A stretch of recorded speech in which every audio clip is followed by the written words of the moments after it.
Save money. Makatipid at mabawasan ang bill kuryente. Mag Solar Light ay maganda investment. Different style ang solar light. Basta itutok mo ang solar panel herring araw or sun. Kahit hepan na basta may sikat ing araw. Nakadepende watts or wattage ang ang nabili dalawa sala, dalawa sa kusina, kwarto, front yard at backyard. Mindset. Save a lot with solar light. Hello everyone! Kung gusto mong makaipon at mabawasan ang bill sa kuryente, mag-solar light ka na.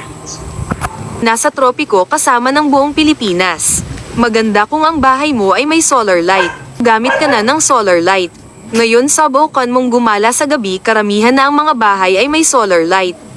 Compare mo ang bahay na may solar light at walang solar light, advantage talaga kapag may solar light. Ako nakarami na ako ng solar light na nabili. Mayroon sa sala, kusina, sa mga rooms, at sa unahan ng bahay at sa likuran ng bahay. Nakatipid na talaga ako sa bill sa kuryente.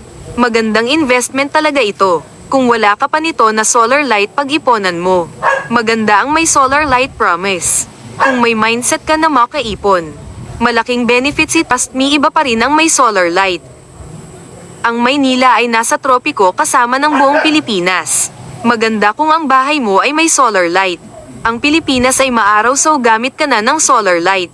Ngayon subukan mong gumala sa gabi, karamihan na ang mga bahay ay may solar light. Compare mo ang bahay na may solar light at walang solar light, advantage talaga kapag may solar light. Sa bawat pag-ulan, may bahaghari na naghihintay.